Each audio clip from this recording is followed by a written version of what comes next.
स्वागत आहे तुम्हा सगळ्यांचं आपल्या आर पी मराठी स्टोरीज या चॅनलवर. चला सुरुवात करूया आपल्या या कथेच्या दुसऱ्या भागाला. तर मागच्या भागामध्ये आपण पाहिलं होतं की श्रद्धा रागारागाने वरच्या मजल्यावर अमितला शोधायला गेली होती. आता पुढे मालकाच्या मुलीला पाहताच अमित एखादं भूत पाहिल्यासारखा घाबरून उठून उभा राहिला आणि म्हणाला, काय मॅडम, तुम्ही इथे कशाला आलात? त्याचा प्रश्न ऐकताच श्रद्धाचा राग आणखी वाढला. तिच्या त्या रागाचं कारण त्याला मनातून चांगलंच समजत होतं, पण बाहेरून मात्र त्याने आपला नम्रपणाचा मुखवटा अजिबात बदलला नाही. तो लगेच म्हणाला, अरे भाऊ, मॅडमला घाम येतोय बघ, तो टेबल फॅन घेऊन ये आणि इथे ठेव. एवढ्यावरच तो थांबला नाही तर स्वतःची खुर्ची रुमालाने स्वच्छ करत म्हणाला, बसा मॅडम, उभं राहून तुमचे पाय दुखत असतील. अमितचा हा इतका नम्रपणा पाहून त्याच्या चाहत्या मुलींना मात्र अजिबात आवडलं नाही. त्यांच्या आवडत्या अमितने श्रद्धासमोर इतकं वाकून वागणं त्यांना खटकत होतं. त्या मनातल्या मनात श्रद्धाला शिव्या घालत होत्या. त्यांच्या चेहऱ्यावरचे भाव इतके स्पष्ट होते की श्रद्धाच्या नजरेतूनही ते सुटले नाहीत. मनातल्या मनात ओम शांती, ओम शांती असा जप करत तिने स्वतःला शांत केलं आणि म्हणाली, तुझ्याशी थोडं बोलायचं आहे. चल. मॅडम, मला फक्त 5 मिनिट वेळ द्याल का? मी जेवून येतो, अमित म्हणाला. जणू श्रद्धा त्याला जेवही न देता जबरदस्तीने आपल्यासोबत घेऊन चालली होती, अशा अर्थाने त्याने ते वाक्य बोललं. आपला राग चेहऱ्यावर दिसू नये म्हणून श्रद्धाने दुसरीकडे तोंड वळवलं. ते पाहताच अमित लगेच म्हणाला, माफ करा मॅडम, तुम्ही बोलावल्यावर लगेच न येता मी असा बेजबाबदारपणे बहाणा करतोय. पण मी हे विसरलो होतो की माझ्या हाताखाली काम करणारे लोकही मग माझ्यासारखंच वागतील. तिच्या चेहऱ्याच्या साध्या हालचालीलाही त्याने काहीतरी वेगळा अर्थ देत स्वतःचा बचाव करण्यासाठी एक बहाणा तयार केला होता. स्टॉप इट अमित, उगाच बडबड करू नकोस, जेवून माझ्या रूममध्ये ये, असं म्हणत श्रद्धा तिथून निघून गेली.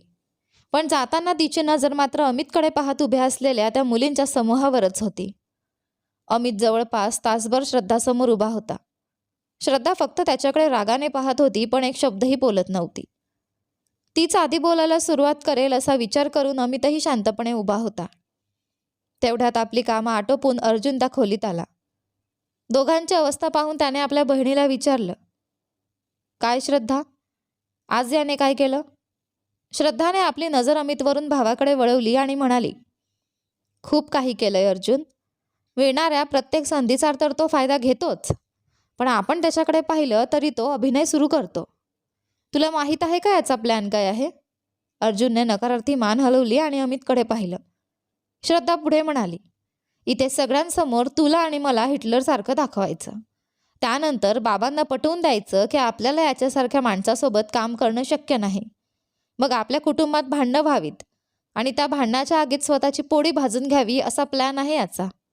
हे ऐकताना अमितने आपला चेहरा इतका भोळा आणि बिचारा करून ठेवला होता की श्रद्धाच्या अंदाजानुसार त्याच्या मनात मात्र ओठांवर अमराध हास्य उमटलं होतं.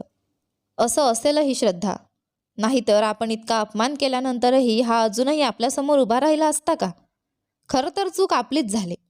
सुरुवातीपासूनच याला त्याची योग्य जागा दाखवली असती तर आज ही वेळ आली नसती, अर्जुन म्हणाला. श्रद्धा त्याच्याकडे पाहत म्हणाली, सुरुवातीला तो एक साधा नोकर म्हणून इथे आला होता, पण बाबा एकटे आहेत हे पाहून त्याने या घराचा वारस बनण्याचा विचार केला. आणि गेली इतकी वर्ष त्याने किती हुशारीने आपली चाल खेळली आहे बघ. आपल्याला त्याचा सगळा डाव समजला आहे हे माहीत असूनही अजूनही किती बिनधास्त उभा आहे. अर्जुन, हीच गोष्ट माझा राग आणखी वाढवते. यानंतर भाऊ बहीण दोघेही काही बोलले नाहीत. मात्र दोघांची नजर अमितवरच होती. अमितही अजिबात न डगमगता त्यांच्याकडे पाहत उभा होता. काही क्षणांनी श्रद्धा म्हणाली, अर्जुन, आईला फोन कर. का श्रद्धा? अर्जुनने विचारलं. श्रद्धाने त्याच्याकडे रागाने पाहताच त्याने लगेच आपलं तोंड बंद केलं आणि शारदाजींना फोन लावला. शारदाजींनी फोन उचलताच अर्जुनने तो श्रद्धाच्या कानाजवळ धरला. आई, दुपारचं जेवण तयार आहे का? श्रद्धाने विचारलं. तिचा हा प्रश्न ऐकून शारदाचं हृदय जणू आनंदाने भरून आलं. श्रद्धाला रात्रीच फक्त घरी जेवण्याची सवय होती. बाकी वेळ ती कुठे जेवत असे याची शारदाला कल्पना नसायची. बाहेर असताना सतत मैत्रिणींसोबत फिरण्याची आणि मजा करण्याची तिची सवय इथे आल्यावरही बदलली नव्हती. नंतर तर ती सतत बाहेर फिरण्यात इतकी रमली की तिला घरच्या जेवणाची आठवणही राहत नसे. शिवाय तिच्यासोबत एक मुलगा नेहमी सावलीसारखा चिकटलेला असायचा. श्रद्धा जरी एक दिवस घरात थांबली तरी तो लगेच तिला घेऊन बाहेर निघून जायचा. गेल्या 2 दिवसांपासून श्रद्धाने ऑफिसला जाण्याचा निर्णय घेतल्यामुळे शारदाजींना महेशच्या त्राचापासून थोडी सुटका झाल्यासारखं वाटत होतं. काय ग, आज अचानक असं का विचारतेस? आईचा प्रश्न ऐकून श्रद्धाने फोनवरूनच तिच्याकडे रागाने पाहिल्यासारखं करत विचारलं. जेवणाबद्दल विचारलं तर त्यात एवढं आश्चर्य वाटण्यासारखं काय आहे? मी काय करू ग? तू घरचं जेवलीस तरी मला बरं वाटेल ना. सकाळी एक मुलगा येतो आणि तू त्याच्यासोबत निघून जातेस. दुपारी फोन केला की मैत्रिणींसोबत जेवते असं सांगतेस. रात्री कधीतरी घरी येतेस. त्यातही मी विनवणी केली तरच जेवतेस, नाहीतर पार्टीत जेवले तेवढं पुरेसं आहे असं सांगून सरळ झोपून जातेस. शारदा तिच्या रोजच्या सवयींची आधीच वाचत होत्या. बस झालं आई, आता दुपारचं जेवण मी रोज घरीच करणार आहे. जेवण बनवून तयार ठेवा आणि मी अमितला पाठवते, तो घेऊन येईल, श्रद्धा म्हणाली आणि त्याच वेळी तिची नजर अमितकडे वळली. श्रद्धा, तो तुझा पिये किंवा नोकर नाही आहे. मुलीच्या मनात काय चाललं आहे हे शारदाजींना समजत नव्हतं, पण अमितला या सगळ्यात ओढणं त्यांना अजिबात आवडत नव्हतं. आईच्या बोलण्याचा राग श्रद्धाला आईवर आला नाही, उलट अमितवरच आला. रागाने तिचे दात घट्ट आवळले गेले. मी सांगते ते करा आई, आता रोज तोच येईल आणि जेवण घेऊन जाईल, असं म्हणत तिने फोन कट केला. फोनवर झालेलं सगळं संभाषण ऐकूनही अमित जागेवरून हलला नाही. मी सांगितलेलं ऐकलंस ना, मग निघ, श्रद्धाने अधिकाराने आदेश दिला. सॉरी मॅडम, ऑफिसशी संबंधित कोणतंही काम असेल तर सांगा, मी करतो, पण वैयक्तिक कामांसाठी मी उपलब्ध नाही, अमितने शांतपणे उत्तर दिलं. त्याचं उत्तर ऐकताच आत्तापर्यंत आवरून ठेवलेला श्रद्धाचा राग मोकळा झाला. तिने रागाने टेबलवर हात आपटला आणि ओरडली. तुला स्वतःबद्दल काय वाटतंय? तू एवढा मोठा माणूस आहेस का की मी सांगितलेलं काम करणार नाही असं मला सांगतोस? मला नाचणीची पेज ऑर्डर करून देण्यास सांगितलं कोणी होतं? त्याचीच शिक्षा आहे ही. आता नीट जा आणि माझं जेवण घेऊन ये. पण तुम्ही मला ते ऑर्डर करायला का सांगितलं होतं? अमितने उलट प्रश्न केला. श्रद्धा काही बोलण्याआधीच अर्जुन संतापून म्हणाला. अमित, तू तुझी मर्यादा ओलांडतोयस. जेवण मागितलं तर ते ऑर्डर करून देणं हे तुझं काम आहे. मग ते काम का सांगितलं असा प्रश्न विचारण्याचा अर्थ काय? या ऑफिसचे मालक आम्ही आहोत, तू नाहीस. अमितने ठामपणे उत्तर दिलं. मी माझ्या मर्यादेतच आहे सर, तुम्हीच तुमची मर्यादा ओलांडत आहात. आम्ही तुझ्याशी काय केलंय जे मर्यादा ओलांडणं म्हणतोयस? श्रद्धाचा चेहरा रागाने लाल झाला. ती त्याच्याजवळ जात म्हणाली.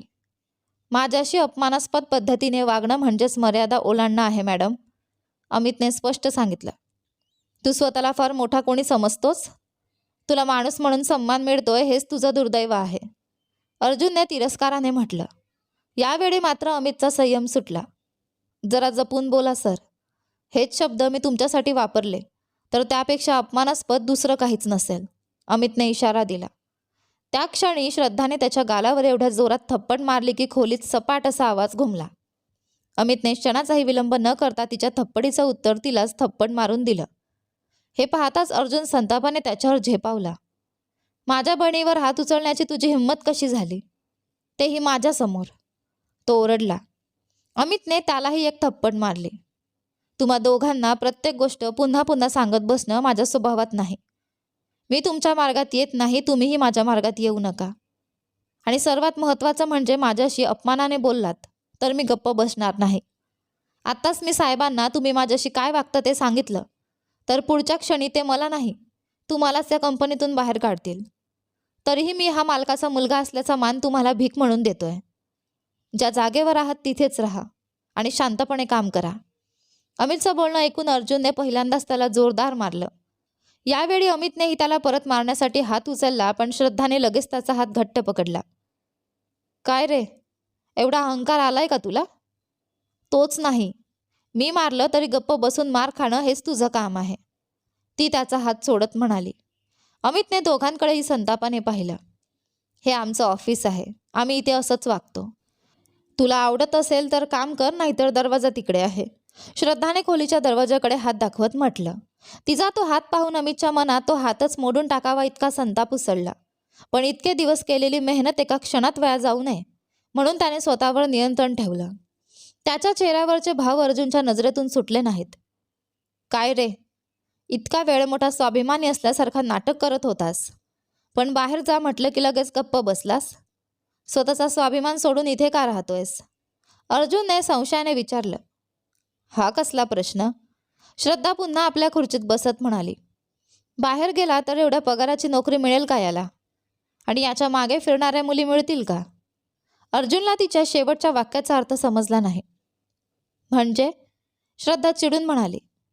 साहेब म्हणजे ऑफिसचे रोमिओ आहेत. जसं भगवान श्रीकृष्णांच्या भोवती गोपिकांचा समूह असायचा, तसाच याच्या भोवती मुलींचा घोळका असतो. त्यातही या मुली त्याच्याकडे वरपासून खालपर्यंत पाहत कमेंट्स करत असतात. आणि साहेब?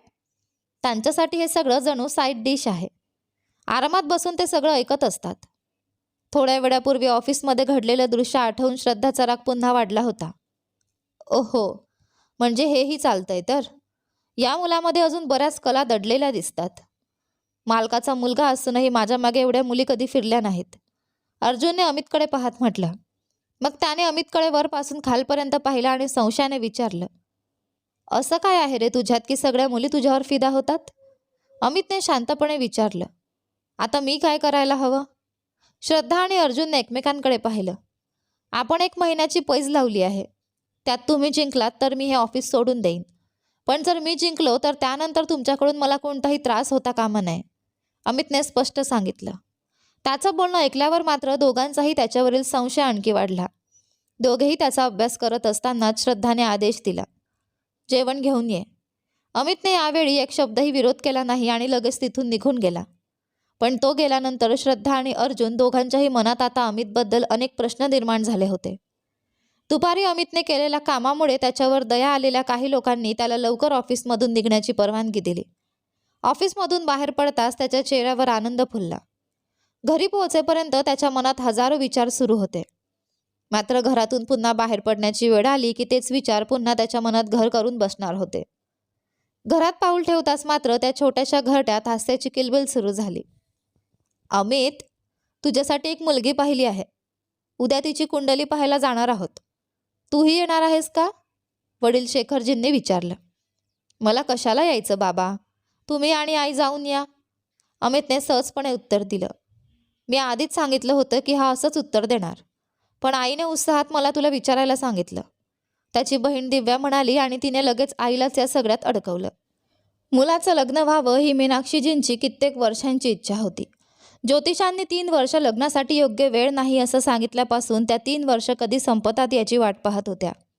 अमित नोकरीला लागल्यापासून घराकडे थोडं दुर्लक्ष करू लागला आणि पाहता पाहता 3 वर्ष 4 वर्षात बदलली. आता आणखी वाट पाहिली तर काही खरं नाही असं वाटल्यामुळे अखेर त्यांनी लग्नासाठी पुढाकार घेतला. लग्नाची चर्चा सुरू झाल्यानंतर आलेल्या पहिल्याच कुंडलीने मीनाक्षीजींचा आनंद गगनात मावेनासा झाला. कुंडली जुळली होती आणि आता पुढच्या 2 महिन्यातच लग्न उरकायचं असा त्यांनी मनाशी पक्का निर्धार केला होता. आई, तुमच्या बाजूने सगळं नीट तपासून घ्या. मुलगी तुम्हाला आवडली तर मला फक्त सांगा. त्यानंतर मध्ये काही विचारू नका. तुम्ही ज्या मुलीला पसंत कराल तिला माझी पूर्ण संमती आहे. अमितच्या या शब्दांनी मीनाक्षीजींच्या मनातला अभिमान समुद्रापेक्षाही मोठा झाला. मुलाच्या शब्दांनी आई वडील दोघांचंही मन आनंदाने भरून आलं होतं. तेवढ्यात जेवण करत असलेली दिव्या म्हणाली. आई, मी याच्यासारखी नाही आहे हां. माझ्या लग्नाबद्दल माझी मोठी स्वप्न आहेत. आपलं स्वप्न पूर्ण व्हावं तर ते आत्तापासूनच सांगून ठेवलेलं बरं, असा विचार करून तिने पोळीचा घास हातातच थांबवला. बेटा, तुझी अशी कोणती मोठी स्वप्न आहेत? अमितने बहिणीची इच्छा जाणून घेण्यासाठी विचारलं. मी काही मागितलं की त्याने मला ते आणून दिलं पाहिजे. महिन्यातून कमीत कमी 3 वेळा मला चित्रपटाला घेऊन गेलं पाहिजे. आठवड्यातून एकदा माझ्यासाठी स्वयंपाक केला पाहिजे. आणि सगळ्यात महत्त्वाचं म्हणजे तो विकी कौशलचा फॅन असला पाहिजे. दिव्याच्या या अपेक्षा ऐकून अमितने कपाळावर हात मारला. भावाने आपली स्वप्न उडवून लावल्याचं पाहून दिव्याने तोंड फुगवलं आणि वडिलांकडे पाहत म्हणाली. बाबा, बघा ना, हा माझ्या स्वप्नांची खिल्ली उडवतोय. मुलीचं बोलणं ऐकून शेखरजींनाही मनातून अमितसारखंच कपाळावर हात मारावासा वाटला. पण मुलापेक्षा मुलगी लाडकी असते ना, त्यामुळे मनातले विचार मनातच ठेवत ते म्हणाले. अरे, माझ्या मुलीची अशी चेष्टा का करतोस? तिला जसा नवरा हवा आहे अगदी तसाच मुलगा शोधून तुझ्या हाताने तिचं लग्न लावून देतो बघ. असं बोला ना बाबा, दिव्या आनंदाने वडिलांच्या खांद्यावर डोकं टेकवत म्हणाली आणि अमितला चिडवण्यासाठी त्याच्या दिशेने पाहून हसली. बस करा आता. जेवणात हात ठेवून किती वेळ गप्पा मारत बसणार? जेवून घ्या. मीनाक्षीजींनी म्हटलं आणि त्या दिवसाच्या गप्पांना पूर्णविराम दिला. त्यानंतर सगळ्यांनी एकत्र वेळ घालवला आणि मग आपापल्या खोलीत जाऊन झोपले. पहाट कधी होते याची जणू वाट पाहत असल्यासारखे. उठताच शिवरामजींनी अमितला फोन केला. अर्धवट झोपेत अमितने फोन उचलला आणि समोर कोण आहे हे न पाहताच बोलू लागला. पण शिवरामजींचा आवाज कानावर पडताच त्याची झोप पूर्णपणे उडाली. गुड मॉर्निंग अमित, मी तुला झोपेतून उठवलं का? शिवरामजींनी विचारलं. नाही सर, काही नाही, माझी उठायची वेळच झाली होती, अमितने उत्तर दिलं. गुड, शिवरामजी म्हणाले. एका नवीन प्रोजेक्टसाठी आपल्याला एक नवीन जमीन मिळाली आहे अमित. तू लवकर निघून आलास तर आपण दोघं मिळून ती जागा पाहून येऊ. फोन करण्याचं कारण त्यांनी सांगितलं. आजपर्यंत अमित कधीही शिवरामजींच्या घरी गेला नव्हता. शिवरामजींनी अनेक वेळा त्याला घरी येण्यासाठी बोलावलं होतं, पण प्रत्येक वेळी त्याने काही ना काही कारण देत नकार दिला होता. मात्र आज त्याने त्यांचा आग्रह मान्य केला. अर्ध्या तासात येतो असं आश्वासन देऊन अमितने फोन ठेवला आणि सांगितल्याप्रमाणे तो शिवरामजींच्या घरी जाऊन पोहोचला. जॉगिंग करून परतलेल्या अर्जुनने अमितला पाहता त्याच्याशी मुद्दाम वाद घालण्याचा प्रयत्न केला, पण शिवरामजींनी त्याला चांगलंच दटावून गप्प केलं. अमित अनेक वेळा बोलावूनही कधीच घरी आला नव्हता. आज मात्र तो स्वतःहून घरी आला होता. त्यामुळे शारदाने त्यांचं अगदी प्रेमाने स्वागत केलं आणि त्याची विचारपूस करू लागल्या. अजून चांगलं त्याचे पाय धुवून पूजा करा तुम्ही दोघं, अर्जुन चिडून म्हणाला. पण त्याच्याकडे दुर्लक्ष करत शारदा आणि शिवरामजी दोघांनीही अमितचं मनापासून आदरातिथ्य केलं. अर्जुनने मोठा सुस्कारा सोडला आणि तिथून निघून गेला. अमित, मी तयार होऊन येतो, तोपर्यंत कागदपत्र काढून ठेव असं सांगून शिवरामजीही तयार होण्यासाठी आत निघून गेले. अमितने होकारार्थी मान हलवली. मात्र शिवरामजी आत गेल्यानंतर त्याला अचानक जाणवलं की तो आज पहिल्यांदाच या घरात आला आहे. कागदपत्र कुठे आहेत हे त्याने शारदाजींना विचारलं. वरच्या मजल्यावर डावीकडे असलेल्या खोलीत आहेत अमित, शारदाने सांगितलं. पण ती पहिली खोली की दुसरी हे मात्र सांगायला त्या विसरल्या. अमित वरच्या मजल्यावर गेला. तिथे असलेल्या 2 खोल्या पाहून तो गोंधळला. काही क्षण विचार केल्यानंतर त्याने एका खोलीत जाण्याचा निर्णय घेतला. ती श्रद्धाची खोली होती. ती खोली फक्त स्वतःच वापरत असल्यामुळे श्रद्धाने दाराला कडी लावली नव्हती. अंघोळ करून नुकतीच बाहेर आलेली श्रद्धा कपडे निवडत उभी होती. अमितने खोलीचं दार जोरात उघडलं. दार उघडल्याच्या आवाजाने श्रद्धाच्या हातातले काही कपडे खाली पडले. ती दचकून मागे वळली आणि तिला पाहताच अमितच्या तोंडून मोठ्याने किंकाळी बाहेर पडली. अरे रे! अमितच्या किंकाळीने श्रद्धा आणखी घाबरली. ती संतापाने त्याच्याजवळ जात म्हणाली, अरे मूर्ख गुलामा, घाबरून किंचाळायचं काम माझं होतं, तू कशाला किंचाळतोयस? श्रद्धा त्याच्याजवळ येताच अमितने आणखी जोरात ओरडायला सुरुवात केली. त्याचा आवाज बंद करण्यासाठी श्रद्धाने लगेच त्याच्या तोंडावर हात ठेवला आणि त्याला दटावत म्हणाली, ए गप्प बस, किंचाळू नकोस. अमित काहीतरी बोलण्याचा प्रयत्न करत होता. त्याच्याकडे पाहून श्रद्धाने विचारलं, काय म्हणतोयस? अमितने तिच्या हाताकडे इशारा केला. त्याचं तोंड अजूनही तिच्या हाताने बंद होतं. छी!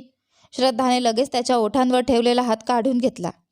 तोंड मोकळं होताच अमित तिच्यावर ओरडला, वेडी आहेस का? अजिबात अक्कल नाहीये तुला. अशी अर्धवट कपड्यांमध्ये उभी राहतात का कुणी? दाराला लॉक लावून कपडे बदलायचे असतात. तू इथे येशील हे मला कसं माहीत असणार? श्रद्धाने चिडून उत्तर दिलं. म्हणजे कुणी आलं तरच तू दाराला लॉक लावतेस का? अमितने दात खात विचारलं. माझ्या परवानगीशिवाय माझ्या खोलीत कुणीही येत नाही, श्रद्धा ताटपणे म्हणाली. पण पुढच्या क्षणी तिला काहीतरी आठवलं. थांब, तू इथे आलास तरी कसा? माझ्या खोलीत यायला तुला कोणी परवानगी दिली?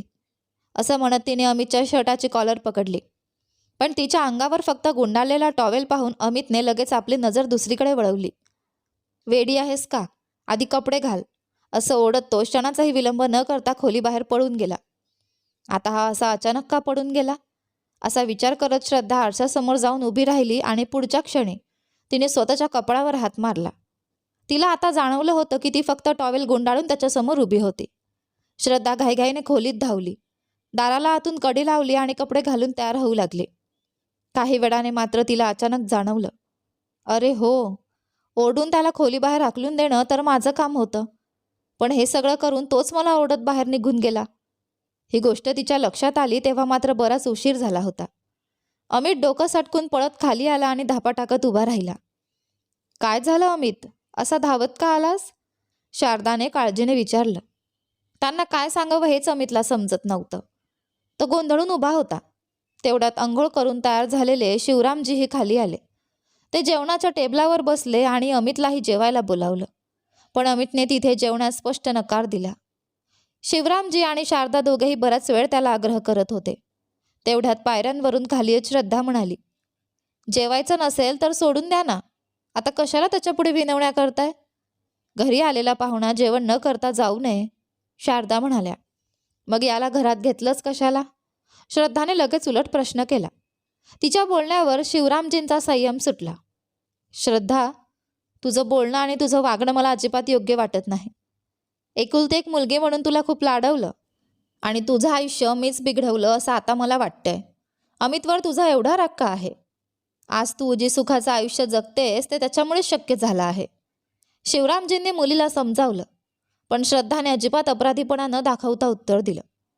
माझं आयुष्य याच्यामुळे मिळालेलं नाही. ही माझ्या आजोबांची संपत्ती आहे. कंपनी बंद झाली तरी माझ्याकडे जे काही आहे त्यावर मी आजच्यासारखंच आयुष्य जगू शकते.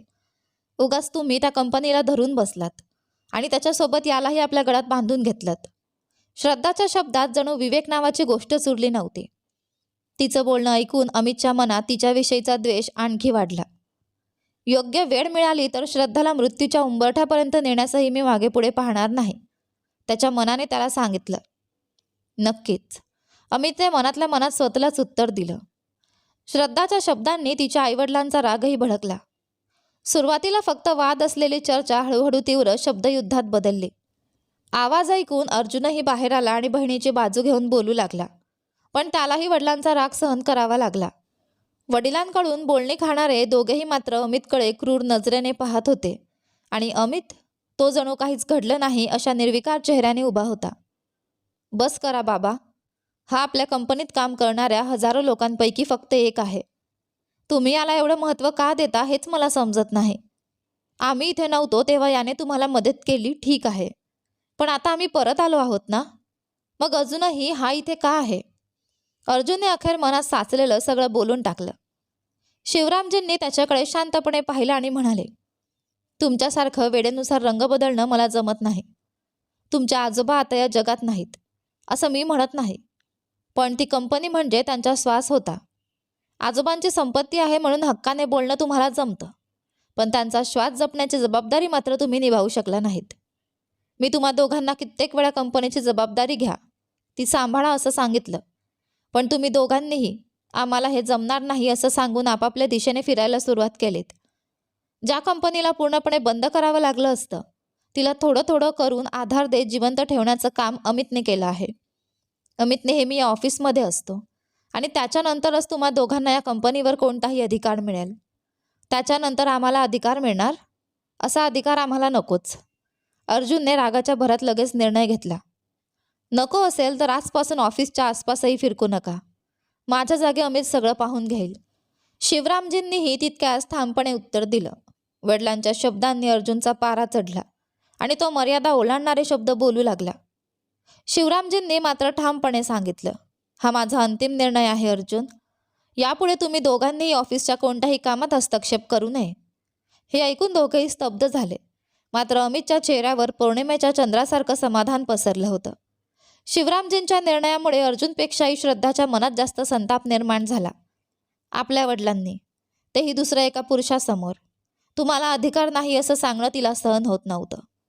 आजच्या दिवसापासून वडिलांचे नातं तोडून टाकण्याचा निर्णय घेऊन ती काही बोलणार इतक्यात तिच्या नजरेस अमितच्या चेहऱ्यावर उमटलेलं एक हलकसं, जवळजवळ न दिसणारं हास्य पडलं. रागाने तापलेल्या तिच्या मेंदूने त्या हास्याची नोंद घेतली आणि तिच्यासमोर हजारो प्रश्न उभे केले. तिच्या अंतर्मनाने जणू तिच्या नसांवर जोरात दाब देत तिला सावध केलं. तिने पुन्हा अमितकडे पाहिलं, पण यावेळी त्याच्या चेहऱ्यावर कोणताही भाव नव्हता. तो अगदी निरागस आणि निर्दोष चेहरा करून उभा होता. त्याच्या चेहऱ्यावरचे दोन्ही रूप मनाच्या तराजूत तोलून श्रद्धा विचारात उभी राहिली. ठीक आहे बाबा, यापुढे. अर्जुन काही बोलणार इतक्यात श्रद्धाने त्याचा हात घट्ट पकडला. मनगटावर तिचा दाब जाणवताच अर्जुनने रागाने तिच्याकडे पाहिलं. हात सोड श्रद्धा, आता आपल्याला हे काही नकोय, तो म्हणाला. श्रद्धाने पुन्हा त्याच्या मनगटावर दाब देत आपल्या तर्जनीने हलकं टकटक केलं. बहिणीची ही विचित्र कृती पाहून अर्जुनने आपला राग बाजूला ठेवला आणि तो विचार करू लागला. तो विचारात असताना श्रद्धाने त्याच्या कानात हळू आवाजात सांगितलं, अर्जुन, घाई करू नकोस. ही गोष्ट रागाच्या भरात साध्य होणारी नाही. आपल्याकडे अजून 1 महिन्याचा वेळ आहे. रागाच्या भरात आपली पैज विसरलेल्या भावाला तिने त्याची आठवण करून दिली. अर्जुनने मनात खोल श्वास घेत स्वतःला शांत केलं आणि आपला राग लपवत तिथून निघून गेला. श्रद्धा वडिलांकडे वळली. सॉरी बाबा, आम्ही थोडं जास्त बोललो. यापुढे असं होणार नाही याची काळजी घेऊ, असं म्हणत तिने वडिलांसमोर माघार घेतली. शिवरामजींच्या मनात अजूनही राग होता, पण आपणही कदाचित जास्त बोललो याची जाणीव असल्यामुळे त्यांनी शांत राहणं पसंत केलं. परिस्थिती निवडावी म्हणून शारदा म्हणाल्या, अहो जाऊ द्या आता, यापुढे याबद्दल बोलू नका. तुम्ही जेवून घ्या आणि अमित सोबत साईटवर जा. नको आई, बाबा आता खूप तणावात आहेत. अशा अवस्थेत त्यांना बाहेर जाणं योग्य नाही. मी आणि अमित साईट पाहून येतो, श्रद्धाने सांगितलं. शिवरामजींनी तिच्याकडे संशयाने पाहिलं. आपल्या वडिलांच्या मनातला संशय तिला समजला. मी तुमची मुलगी आहे बाबा. कंपनी बुडण्याचं कारण मी कधीच बनणार नाही. माझ्यावर विश्वास नसेल तर मला अमित सोबत पाठवा. श्रद्धाने जणू त्यांना आव्हानच दिलं. मनातली अस्वस्थता पाहता शिवरामजी तिला नकार देणार होते. तेवढ्यात अमित म्हणाला, सर त्यांचा रागही चुकीचा नाही. तुम्हीही थोडं त्यांना समजून घ्या. तसं नाही अमित. शिवरामजी आपल्या मनातली खंत सांगणार होते, पण अमित शांतपणे म्हणाला, तुमची मनस्थिती मला चांगली समजते सर, पण त्याचप्रमाणे तुम्ही त्यांची मनस्थितीही समजून घ्या. ज्यांचा या कंपनीवर खरा अधिकार आहे ते असताना मी स्वतःहून अधिकार गाजवणं योग्य नाही. अमितच्या या एका वाक्याने शिवरामजींच्या मनात त्याच्याबद्दलचा आदर आणखी वाढला. एवढा चांगला मुलगा असूनही माझी मुलं याचा सतत अपमान करत आहेत, या विचाराने त्यांचं मन दुखावलं. माझ्या मुलांच्या वतीने मी तुझी माफी मागतो अमित. त्यांनी जे काही बोललं ते मनावर घेऊ नकोस, शिवरामजींनी दुःखाने म्हटलं. वडिलांचे शब्द श्रद्धाच्या कानावर पडत होते, पण तिची नजर मात्र अमितचं बारकाईने निरीक्षण करण्यात गुंतली होती.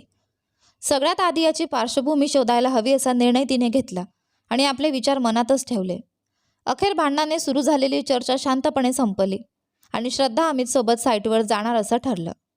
परिस्थिती थोडी निवडल्याचं पाहून शारदाने पुन्हा अमितला जेवायला बोलावलं, पण अमितने यावेळीही ठामपणे नकार दिला. शारदाचं मन खट्टू झालं. काय करावं हे न समजल्यामुळे त्यांनी मुलीला नाश्ता वाढला.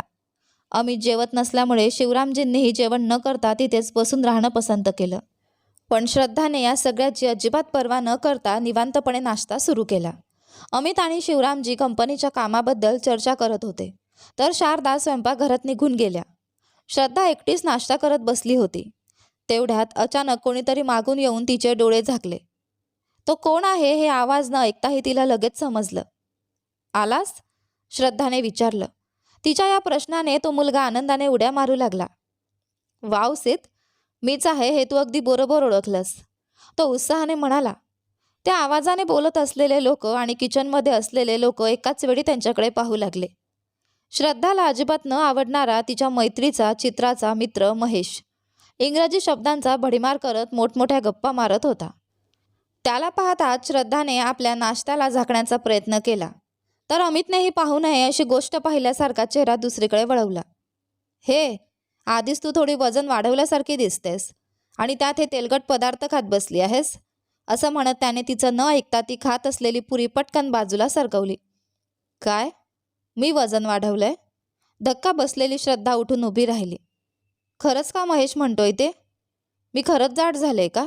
तिने संशयाने विचारलं. तिला उत्तर द्यायचं असलेल्या महेशची नजर मात्र तिच्या सौंदर्यावर खिळली होती. श्रद्धा, खाताना उठायचं नाही असं किती वेळा सांगायचं तुला? बस आणि खा, शारदाने रागाने आदेश दिला. कशाला एवढा रागावता काकू? तिला आलेली शंका तिने विचारली. यात काय चूक आहे? असं म्हणत महेश अधिकाराने तिथे बसला. काकू, माझ्यासाठी 1 कप कॉफी आणा, तो सहजपणे म्हणाला. मी माझ्या मुलीशी बोलतेय, यात तुला काय अडचण आहे? शारदाने त्याला सुनावलं. तेव्हा श्रद्धाने तिला थांबवत, शांत हो आई, काकू आपुलकीनेच बोलतायत, जाऊ दे ना, असं म्हणत महेशची बाजू घेतली. शारदा कोणत्या अधिकाराने तिच्याशी बोलत होती हे तिला चांगलंच माहीत होतं. आज तू फ्री आहेस का श्रद्धा? महेशने विचारलं. का रे? तिने कारण विचारलं. एक छोटीशी पार्टी आहे, तो म्हणाला. आज नाही जमणार महेश, कंपनीचं थोडं काम आहे, दुसऱ्या दिवशी पाहूया, श्रद्धाने सांगितलं. जणू काही ऐकू नये अशी गोष्ट ऐकली असल्यासारखा महेश खुर्ची मागे सारत उठून उभा राहिला. व्हॉट? कंपनीचं काम आहे आणि ते तू कशाला पाहतेस? तिच्या उत्तराची वाटही न पाहता तो शिवरामकडे वळला. अंकल, हे तिचं एन्जॉय करण्याचं वय आहे. खर्च करायला पैसे न देता तुम्ही तिला कंपनीचं काम करायला सांगताय. आज ती कोणतंही काम करणार नाही. आमची पार्टी आहे. त्याने स्वतःच निर्णय घेत शिवरामशी बोलताच शिवराम मुलीकडे कठोर नजरेने पाहू लागले. तिला कशाला रागाने बघताय अंकल? मी एक आठवडा बाहेर गेलो होतो म्हणून तुम्ही तिला धमकावून कामाला लावलंय का? महेशने विचारलं. ती पुण्याला येऊन फक्त एक आठवडाच झाला आहे. आतून शारदाने आवाज दिला. तेच तर काकू, मीही तेच म्हणतोय. एक आठवडा आराम करायला आलेल्या मुलीला काम देणं कुठला न्याय आहे? महेशने लगेच उत्तर दिलं. आम्ही तिला काहीही करायला सांगितलेलं नाही. तिने स्वतःच्या इच्छेने कंपनीची जबाबदारी स्वीकारली आहे. शारदाच्या या वाक्याने महेश पुन्हा हादरला. श्रद्धा, तुला काय झालंय? हे सगळं तुला शोभतंय का? आपण पुढच्या आठवड्यात गोव्याला जाण्याचा प्लॅन केला आहे. हातात असलेल्या या एका आठवड्यात हे सगळं करण्याची काय गरज आहे? तो उड्या मारत बोलू लागला. कॉलेजपासून महेश तिच्यासोबत शिकत होता. तो अनेक वर्षांपासून श्रद्धावर प्रेम करत होता. संधी मिळेल तेव्हा तो आपल्या भावना तिच्यासमोर अप्रत्यक्षपणे व्यक्त करत असे. पण श्रद्धाने कधीही त्याला तसं महत्त्व दिलं नव्हतं. आजपर्यंत ती त्याला फक्त एक चांगला मित्र मानत होती. कोणत्याही परिस्थितीत श्रद्धाला आपल्या प्रेमात पाडायचं, या एकाच उद्देशाने ती जिथे जाईल तिथे तिच्या मागे सावलीसारखं फिरणं, हेच महेशचं पूर्णवेळ काम झालं होतं. महेशचं बोलणं आणि श्रद्धासोबत वागण्याची त्याची पद्धत अमितसह कोणालाही आवडत नव्हती. बहिणीसाठी अर्जुन त्याच्याशी थोडं जुळवून घेत असे, पण तिचे आईवडील मात्र महेश जेव्हा जेव्हा घरी येईल तेव्हा आपला विरोध स्पष्टपणे दाखवत असत. हे सगळं अमितला फक्त शब्दांतूनच माहीत होतं. शिवरामने अनेकदा आपल्या मुलीबद्दल आणि तिच्या मैत्रीबद्दल अमितकडे तक्रार केली होती, पण आज पहिल्यांदाच अमितने महेशला प्रत्यक्ष पाहिलं होतं. महेशला पाहिल्यावर तिचे आईवडील नेहमीपेक्षा वेगळं वागत आहेत हे श्रद्धाला जाणवत होतं, पण ती त्याकडे दुर्लक्ष करत होती. तिच्या जगात फक्त आनंद असावा एवढीच तिची इच्छा होती. शिक्षणासाठी बाहेर गेलेली श्रद्धा महिन्यातून फक्त एक आठवडा पुण्यात राहत असे. आजही तिचे आईवडील महेशच्या येण्याने खुश नाहीत हे जाणवल्यावर श्रद्धाने सगळ्या गोंधळाला पूर्णविराम देत म्हटलं. महेश, त्यांनी मला काही जबरदस्ती केलेली नाही. इतके दिवस मी खूप एन्जॉय केलंय. आता थोडं भविष्याचा विचार करायला हवा असा मी निर्णय घेतलाय. तू पार्टीला जा. मी दुसऱ्या दिवशी तुझ्यासोबत येईन. तिच्यासाठीच त्याने ती पार्टी आयोजित केली होती. श्रद्धाशिवाय पार्टीला जाणं निरर्थक आहे हे महेशला चांगलंच माहीत होतं. नो श्रद्धा, तुझ्याशिवाय पार्टी बोर होईल. आपण दुसऱ्या दिवशी अरेंज करू. एवढ्यावर तो थांबला नाही. तिच्याशिवाय तो कुठेही जाणार नाही. आजचा दिवस त्याच्या आयुष्यातला वाया गेलेला दिवस आहे असा तो शब्दाला कुरकुरत राहिला. शेवटी श्रद्धा म्हणाली, कशाला एवढं कुरकुरतोयस महेश? आज तू माझ्यासोबत साईटवर चल. तुला थोडा वेगळा अनुभव मिळेल. इतका वेळ का धडपडत बोलत होता? त्याचं काम सहजपणे झालं. महेशने लगेच तिच्यासोबत येण्यास होकार दिला. शिवरामला मात्र या गोष्टीची अजिबात इच्छा नव्हती, पण सकाळीच घरात वाद झाल्यामुळे पुन्हा काही बोलायचं नसल्याने ते शांत राहिले. शारदाने मात्र आपला सगळा राग किचनमध्ये व्यक्त केला. दोघांनी करायचा प्रवास आता तिघांचा झाला. गाडीत बसल्यानंतर महेशने श्रद्धाच्या कानात हळूच विचारलं, हाच का तो अमित ज्याच्याबद्दल तू सांगत होतीस? श्रद्धाने फक्त होकारार्थी मान हलवली. शेवटी ते घरातून निघाले. महेशला अमित अजिबात आवडला नव्हता. शिवराम रोज आपल्या मुलीसमोर अमितची स्तुती करत असत आणि श्रद्धा आपला सगळा राग येऊन महेशकडे व्यक्त करत असे. त्या प्रत्येक वेळी श्रद्धाच्या आणखी जवळ जाण्याची संधी म्हणून महेश ते घेत असे, पण आज त्या दोघांच्या मध्ये अमित असणं त्याला अजिबात आवडत नव्हतं. या सगळ्याची पर्वा न करता अमित श्रद्धासोबत निघाला. अमित, ते कागदपत्र घेतलेस ना? शिवरामने विचारताच अमितची नजर श्रद्धावर गेली. खोलीत घडलेल्या प्रसंगाची आठवण झाल्याने श्रद्धाही त्याच्याकडे रागाने पाहत उभी होती. दोघांच्या नजरा पाहून महेश आतून जळफळू लागला. अमितला हाक मारत शारदा म्हणाल्या, अमित, त्याच्यासोबत जास्त वेळ राहू देऊ नकोस. माझ्या मुलीचं आयुष्य एवढं बिघडण्यामागचं पहिलं कारण तोच आहे. आता तरी ती नीट राहू दे. मुलीच्या भल्यासाठी त्या काळजीने बोलल्या. अमितने होकारार्थी मान हलवली आणि तो त्यांच्यासोबत निघाला. गाडी श्रद्धा चालवत होती. तिच्या शेजारी बसण्यासाठी महेशने घाई केली. अमितही स्पर्धा करेल अशी त्याला अपेक्षा होती, पण अमितने त्यासाठी अजिबात घाई केली नाही. दोघेही एकमेकांशी वेगवेगळ्या गप्पा मारत होते. माझ्याशिवाय तुला दुसरं कोणीही समजून घेऊ शकत नाही श्रद्धा. बोलता बोलता महेशने मुद्दाम शब्दांचा खेळ केला. श्रद्धा काहीतरी बोलेल आणि तो अमितकडे गर्वाने पाहू शकेल अशी त्याची अपेक्षा होती. पण त्याचवेळी अमितने मोठी जांभई देत आ असा आवाज केला. श्रद्धाने आरशातून त्याच्याकडे पाहिलं. महेशने मागे वळून अमितकडे रागाने पाहिलं. पण अमितने दोघांकडेही अजिबात लक्ष दिलं नाही. आपल्यासमोर श्रद्धासोबत किती जवळीक आहे हे दाखवण्यासाठी महेश धडपडत असतानाच ते साईटवर पोहोचले. अर्धवट बांधून पूर्ण झालेली ती इमारत अजून काही महिन्यात शिवराम यांच्या ताब्यात येणार होती. इमारतीच्या बांधकामाचा दर्जा तपासण्यासाठी त्यांनी काही लोकांची नियुक्ती केली होती. अमित तिथे पोहोचण्याआधीच ते लोक आपल्या कामाला लागले होते. श्रद्धासाठी हे सगळं नवीन होतं. त्यामुळे तिने अमितला विचारलं, आपलं इथे आता नेमकं काय काम आहे? अमितच्या आधीच महेशने उत्तर दिलं, काय श्रद्धा, असं का विचारतेस? आपणच इथले मालक आहोत. त्यामुळे सगळे लोक कसं काम करतायत हे आपण पाहायचं. पाहणी करण्यासाठी कॅमेरे लावलेले आहेत. अमितने दुसरीकडे कुठेतरी पाहत शांतपणे उत्तर दिलं. हॅलो, आम्ही दोघं वैयक्तिक बोलत आहोत. तू मध्ये का बोलतोयस? महेशने चिडून विचारलं. प्रश्न कोणाला विचारला जातोय हेही माहीत नाही आणि वर म्हणतोय वैयक्तिक बोलत होतो. अमित स्वतःशीच हळू आवाजात पुटपुटला. काय बोलत होतास? त्याला स्वतःशी बोलताना पाहून महेशने विचारलं. हे माझं वैयक्तिक आहे, अमितने शांतपणे उत्तर दिलं. श्रद्धा, हा तू सांगितलेल्या अमितपेक्षाही भयंकर माणूस दिसतोय. महेशने म्हटताच वैतागलेल्या अमितने श्रद्धाला त्याला समजावून सांगण्याचा इशारा केला. त्यामुळे दोघांमध्ये छोटंसं युद्धच सुरू झालं. महेश, कंपनीच्या कामात तू ढवळाढवळ करतोयस हे मला अजिबात आवडत नाही. आम्ही साईटबद्दल बोलून येतो, तू थोडा वेळ गाडीत जाऊन बस, श्रद्धाने स्पष्टपणे सांगितलं. तिचं बोलणं ऐकताच महेशचा चेहरा उतरला आणि तो तिथून निघून गेला. त्याच्याकडे दुर्लक्ष करत श्रद्धा अमितकडून साईटची संपूर्ण माहिती ऐकून घेऊ लागली. इमारतीच्या बांधकामाचा दर्जा तपासणाऱ्या तज्ज्ञांनी कामाची गुणवत्ता चांगली असल्याचं सांगितलं. ठीक आहे सर, तुम्ही संध्याकाळी ऑफिसमध्ये या, तिथे सविस्तर बोलूया, अमितने त्यांना सांगून पाठवून दिलं.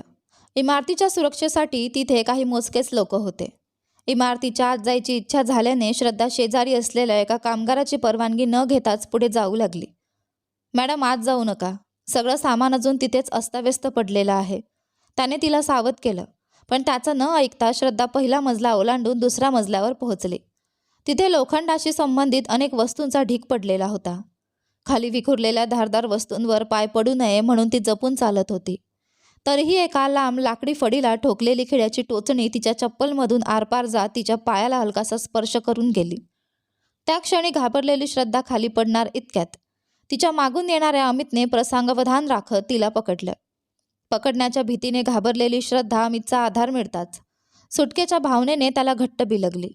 त्याचा उजवा हात तिच्या कमरेभोवती घट्ट आवळला गेला होता, तर डाव्या हाताने त्याने तिच्या पाठीला आधार दिला होता. अजिबात हलू नका, असं म्हणत अमित तिच्या आजूबाजूला पडलेल्या लोखंडी वस्तू बाजूला करू लागला. एका चप्पलीत खिळा अडकल्यामुळे श्रद्धा एका पायावर उभी होती. अमित हलू लागल्याने तिचाही तोल जाऊ लागला. स्वतःचा तोल सांभाळत अमित तिलाही आधार देऊन उभा राहिला. अमित, मला बॅलन्स करता येत नाहीये, श्रद्धा घाबरून म्हणाली. तिची अवस्था लक्षात येताच अमितने तिला स्वतःजवळ ओढून घेतला आणि तिच्या शरीराला आधार देत खाली पडलेल्या वस्तू बाजूला करू लागला. खिळा तिच्या पायाला टोचला नव्हता, फक्त घासून गेला होता. पण भीतीमुळे श्रद्धाने त्याकडे लक्षच दिलं नव्हतं. त्यामुळे अमित ज्या दिशेने तिला ओढत होता तीही त्याच्यासोबत सरकत होती. शेवटी चालता येईल एवढी जागा मोकळी करून अमित म्हणाला, मॅडम, आता त्या बाजूने जा. त्याचा आधार सोडून श्रद्धा पुढे सरकली. पण एका पायावर चालता न आल्याने ती पुन्हा खाली पडणार होती. आपला तोल जात असल्याचं जाणवताच तिने अमितच्या शर्टची कॉलर पकडली.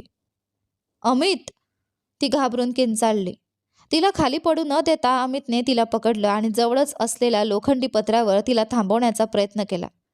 पण भीतीने श्रद्धाने स्वतःवरील नियंत्रण गमावलं होतं. ती अमितला सहकार्य करू शकत नव्हती. त्यामुळे तिच्यासोबत अमितचाही तोल गेला आणि तोही तिच्यासोबत खाली पडू लागला. सुदैवाने अमितने एका हाताने लोखंडी पत्र्यावर आधार घेतला आणि दोघेही त्यावरच कोसळले.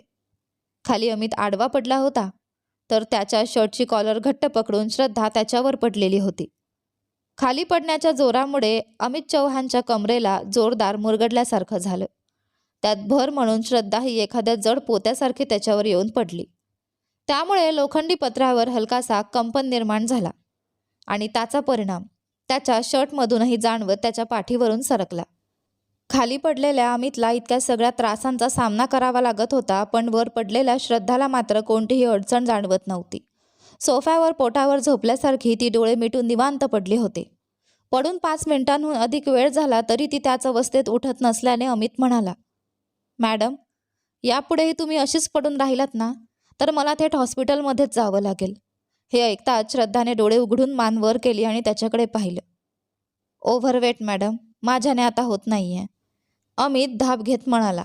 त्याच्याकडे रागाने पाहत श्रद्धा उठण्याचा प्रयत्न करू लागली. तिने जमिनीवर पाय ठेवण्याचा प्रयत्न केला तेव्हा तिच्या चप्पलीत अडकलेला खिळा तिच्या पायाला हलकेच घासला. आई गं, ती किंचाळत पुन्हा अमितवर कोसळली. काय झालं? माझ्या पायाला खिळा टोचला आहे अमित, खूप दुखतंय, ती अगदी बिचाऱ्या चेहऱ्याने म्हणाली. तिची अवस्था पाहून अमितने श्रद्धाला उजव्या कुशीवर झोपवलं. स्वतः उठून त्याने कोणताही संकोच न करता तिच्या पायांची तपासणी करायला सुरुवात केली. काय करतोयस? श्रद्धाने त्याचे हात अडवत विचारलं. काही वेळ शांत बसा मॅडम, असं म्हणत अमितने तिच्या पायात अडकलेली चप्पल हळूहळू काढायला सुरुवात केली. अरे देवा, दुखेल, नको ना, श्रद्धा घाबरून ओरडली. तिला धीर देत अमितने तिच्या पायातून चप्पल सावकाश काढली. श्रद्धाने घट्ट डोळे मिटून घेतले. बराच वेळ झाला तरी तिला काहीच वेदना जाणवल्या नाहीत. त्यामुळे तिने हळूच डोळे उघडून पाहिलं. समोर अमित तिच्याकडे अत्यंत रागाने पाहत होता. तो असा का रागाने पाहतोय हे श्रद्धाला समजलं नाही. कशाला असा रागाने बघतोयस? तिने विचारलं. एक साधा ओरखडाही पडलेला नाहीये, जणू काही खिळापायातून आरपार गेला आहे अशा पद्धतीने इतका वेळ नाटक करत होतीस. अमितचं बोलणं ऐकून श्रद्धाने आपले पाय तपासले. तिच्या त्या नाजूक गोऱ्या पायांना कुठलीही इजा झालेली नव्हती. हायसं झालं, मी सुद्धा खूप घाबरले होते, असं म्हणत ती उठून उभी राहिली आणि सुटकेच्या भावनेने आपले पाय झटकू लागली. आता तर अमितचा राग आणखी वाढला. लहानपणापासून कोणत्याही कष्टाची सवय नसलेल्या श्रद्धाला खिळा फक्त हलकासा घासला तरी तेही सहन झालं नव्हतं. तिची भीती मात्र अमितला अति नाटक वाटत होती. काय बघतोयस असा? श्रद्धाने त्याला विचारलं. तुझ्यासारख्या रानटी माणसावर जर लोखंडी सळईसुद्धा पडली तरी तुला काही होणार नाही, पण मी तशी आहे का? मी जन्मापासून राजकुमारीसारखी वाढले आहे, ती गर्वाने म्हणाली. तेवढ्यात तिला काहीतरी आठवलं. माझी परवानगी न घेता मला मिठी का मारलीस? कमरेवर हात ठेवत ती त्याच्याकडे रागाने पाहू लागली. माझ्यावर येऊन पडण्याआधी विचार करायला हवा होतास. एखाद्या म्हशीसारखी धावत येऊन माझ्यावर पडलीस आणि आता उलट मलाच प्रश्न विचारतेस. अमितनेही अजिबात माघार घेतली नाही. कोणाला म्हैस म्हणालास? श्रद्धा त्याच्या जवळ जाऊन त्याच्या शर्टची कॉलर पकडत म्हणाली. माझ्यावर येऊन पडलेलं कोण होतं? अमितने उलट प्रश्न केला. Mind your words. मी तुला म्हशीसारखी दिसते का? एवढी सुंदर आणि स्लिम म्हैस कुठे पाहिली आहेस? असं म्हणत ती थोडी मागे सरकली आणि स्वतःकडे हात दाखवू लागली. अमितने त्याला उत्तर म्हणून फक्त एक उपहासात्मक हसू दिलं. श्रद्धाने पुन्हा त्याच्याकडे रागाने पाहिलं. माझ्यावर पडताना माझं हृदय किती तुकड्यात तुटलं असेल याचा विचार करून मी आधीच घाबरलोय, आणि ही म्हणते स्लिम स्लिम. असं बोलत अमित लोखंडी पत्र्यांवरून खाली उतरून चालू लागला. अमित, मला चिडवू नकोस, मी खरंच रागावेन. श्रद्धा त्याच्या मागे जात इशारा देत म्हणाली. तुम्ही काहीही व्हा, पण कृपया पुन्हा एकदा माझ्यावर पडू नका. माझ्या आईचा मी एकुलता एक मुलगा आहे. अमितचं बोलणं ऐकताच श्रद्धाने मागून त्याच्या मानेभोवती हात घट्ट आवळला.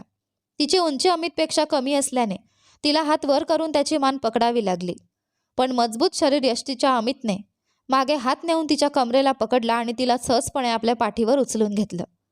नालायक, काय करतोयस? खाली उतरव मला, श्रद्धा उड्या मारत ओरडू लागली. तुम्हीच ना मॅडम प्रेमाने माझी मान पकडली होती, अमितने तिला हळूच खाली उतरवत म्हटलं. श्रद्धाच्या दातांचा रागाने कळकळण्याचा आवाज अमितला स्पष्ट ऐकू आला. मनातून तिची अवस्था पाहून मजा घेत तो शांतपणे उभा राहिला. हे सगळं माझ्या बाबांनी तुला दिलेल्या जास्तीच्या मोकळीकीमुळे होतंय. तुला ज्या जागी ठेवायला हवं होतं तिथं ठेवलं असतं ना, तर मालकाच्या मुलीला हात लावण्याची तुझी हिंमत झाली नसती. तुझ्यासारख्या खालच्या दर्जाच्या मुलाला माझ्यासारखी मुलगी स्वप्नात सुद्धा मिळणार नाही. म्हणूनच जवळची संधी मिळताच मला पटवण्याचा प्रयत्न करतोयस. श्रद्धा बोलत बोलत पायऱ्या उतरू लागली. तिच्या मागून येणाऱ्या अमितला तिचे शब्द मनापासून खटकले. त्याचा राग वाढत गेला. पायऱ्यांकडे लक्ष न देता त्याने अचानक आपला पाय पुढे केला. श्रद्धाचा पाय त्याला अळखडला आणि ती पायऱ्यांवरून घसरून खाली लोळू लागली. पण तिला पकडण्याऐवजी अमितने आपले दोन्ही हात पॅन्टच्या खिशात घातले आणि अत्यंत गर्विष्ठपणे पायऱ्या उतरू लागला. घसरत खाली येणारी श्रद्धा शेवटची पायरी ओलांडून थेट जमिनीवर आपटली. अर्धवट बांधकाम सुरू असलेल्या त्या इमारतीत अजूनही जागोजागी खिळे विखुरलेले होते. आधी तिच्या पायाला लागूनही काही न झालेला तो खिळा यावेळी मात्र कसा लागला कोण जाणे. तिच्या भुवईच्या अगदी वर खोलवर ओरखडा काढून गेला. भुवईच्या वर अचानक तीव्र वेदना जाणवली. अमितनेच तिला मुद्दाम पाय अडवून पाडला आहे हे तिच्या मेंदूने ठामपणे नोंदवलं होतं. त्यामुळे खाली पडल्यावरही ती उठली नाही. उलट स्वतःकडे पाहत खाली उतरत असलेल्या अमितकडे तिने मान वर करून पाहिलं. तिने डोकं वर केलं आणि त्या क्षणी तिच्या भुवईतून रक्त वाहू लागलं. ते रक्त भुवई ओलांडून पापणीवरून गालावर ओघळलं. ते दृश्य पाहताच अमितच्या ओठांवर तिची खिल्ली उडवणारं उपहासात्मक हास्य उमटलं. आपल्या चेहऱ्यावर रक्त वाहतंय हे जाणवलं असूनही श्रद्धा ते पुसायला विसरली. उलट अमितच्या त्या हास्यात तीही सामील झाली.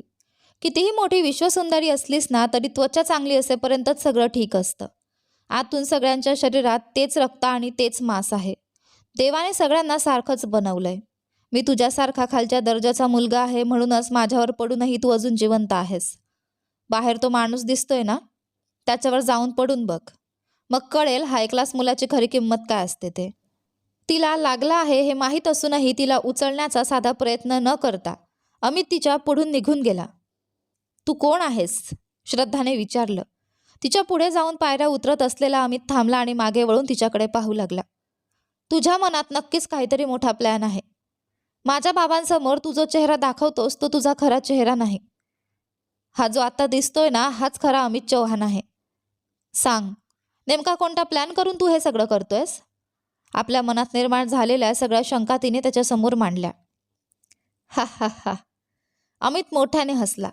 तिच्या पुढे गेलेल्या 4 पायऱ्या पुन्हा चढून तो श्रद्धाजवळ येऊन बसला. तिच्या गालावर 4-5 थेंब रक्त साचलं होतं आणि त्यातील काही थेंब तिच्या कपड्यांवरही उडाले होते. अमितने आपल्या बोटांनी तिच्या गालावरचं रक्त स्पर्शून घेतलं आणि ते नाकाजवळ नेऊन त्याचा वास घेतला. मग त्याने एक दीर्घ श्वास सोडला. मेहनती लोकांचा घाम तुम्ही लोकांनी खूप प्यायलाय. अमितची ही कृती पाहून श्रद्धाला किळस वाटली. ती चेहरा दुसरीकडे वळवणार इतक्यात त्याने आपल्या हाताला लागलेलं रक्त तिच्या चेहऱ्यावर मिशांसारखं रेखाटलं. श्रद्धा धक्क्याने त्याच्याकडे पाहत राहिली. तिच्या गालावर साचलेला आणखी एक रक्ताचा थेंब त्याने बोटाने घेतला आणि तिच्या ओठांच्या खाली एक रेषा ओढली. माझ्या मनात नेमका कोणता प्लॅन आहे हे तू शोधून काढशील तोपर्यंत मला जे हवंय ना ते मी मिळवलेलं असेन. शब्द बोलताना त्याच्या आवाजात एक विचित्र रांगडेपणा होता. त्याच्या डोळ्यांशिवाय चेहऱ्याचा इतर कोणताही भाग त्याच्या भावना व्यक्त करत नव्हता. तो पापण्याही न हलवता तिच्याकडे पाहत राहिला. उठ, असं म्हणत अमित उभा राहिला आणि तिला उठण्यासाठी हात पुढे केला. पण श्रद्धाने त्याचा हात नाकारला आणि तिथेच बसून राहिली. अमितने काहीही न बोलता तिथून चालायला सुरुवात केली. बराच वेळ विचारात घडलेली श्रद्धा शेवटी स्वतःच्या कपाळावरून वाहणारं रक्त पुसत खाली उतरली. गाडीपाशी पोचल्यावर तिचे डोळे अमितला शोधू लागले. श्रद्धा, हे काय? एवढं रक्त काय येतंय? महेश घाबरून गाडीतून खाली उतरला आणि तिच्या कपाळावरचं रक्त पुसण्यासाठी तिच्याजवळ आला. श्रद्धा मात्र त्याच्यापासून एक पाऊल दूर सरकली. काही नाही महेश, छोटीशी दुखापत आहे, असं म्हणत तिने पुन्हा अमितला शोधायला सुरुवात केली. एवढं रक्त वाहतंय आणि तू त्याला छोटीशी दुखापत म्हणतेस? चल आपण हॉस्पिटलमध्ये जाऊया, महेश घाई करत म्हणाला. अमित कुठे आहे? श्रद्धाने विचारलं. मनात उठलेली चिडचिड कसंबसं आवरत महेश म्हणाला. तो स्वतःसाठी गाडी बुक करून निघून गेला. अमितबद्दलच्या विचारांमध्ये गुरफटलेल्या श्रद्धाला समजावत महेश तिला हॉस्पिटलमध्ये घेऊन गेला. भुवईच्या वर जखम झाल्यामुळे डॉक्टरांनी तिथे कापूस ठेवून त्यावर टेप लावली. महेश आपल्या पद्धतीने तिच्याशी सतत बोलत राहिला. पण श्रद्धाचे सगळे विचार मात्र तिला जखमी करून निघून गेलेल्या अमित भोवतीच फिरत होते. आई, मला ही मुलगी आवडली आहे. हीच माझी वहिनी म्हणून आली तर किती छान होईल. अमितच्या लग्नासाठी मुलगी पाहायला सुरुवात झाल्यापासून दररोज कोणत्या ना कोणत्या मुलीचा फोटो दिव्याच्या व्हॉट्सॲपवर येत असे. ती आलेल्या फोटोंमधून एखादी मुलगी निवडत असे आणि मग तिच्या कुटुंबाची, पार्श्वभूमीची संपूर्ण माहिती घेऊन आईला सांगत असे. गेल्या 2 दिवसात तिने निवडलेल्या एकाही मुलीची कुंडली अमितच्या कुंडलीशी जुळली नव्हती. आज 3ऱ्या दिवशीही तिने त्याच पद्धतीने एका मुलीची निवड केली. ठीक आहे ग, मी आणि तुझे बाबा जाऊन कुंडली जुळवून येतो, मीनाक्षी म्हणाल्या. मला का कोण जाणे, पण ही मुलगी नक्की अमितसाठी योग्य आहे असं वाटतंय आई. दिव्या फोनकडे पाहत बोलत होती. तेवढ्यात अमित घरात दाखल झाला. असं का ग ज्योतिषी, आत येताच अमितने आपल्या बहिणीची चेष्टा केली. आई, याला सांगून ठेवा. असंच बोलत राहिला ना तर येणाऱ्या वहिनीसमोर याची अशी फजिती करेन की आयुष्यभर लक्षात ठेवेल. दिव्याने त्याला धमकी दिली. दिव्या, भावाला हा तो काय म्हणतेस? मीनाक्षीने मुलीला सुनावलं. पण हा मला जाडी म्हणतो त्याचं काय? दिव्याने लगेच प्रतिवाद केला. जशी दिसतेस तसंच तुला हाक मारता येईल ना जाडी, अमितने चिडवत म्हटलं. त्याला मारण्यासाठी दिव्या धावत आली, पण अमित तिच्या हाताला न सापडता पडून गेला. दोन्ही मुलांना शांत करत मीनाक्षी म्हणाल्या, अमित, एका मुलीचा फोटो आला आहे. पाहून तुला आवडली आहे की नाही ते सांग. आई, हे तुम्ही याला विचारू नका. बिचारा त्या मुलीला विचारायला हवं की तिला हा आवडतोय का, दिव्या म्हणाली.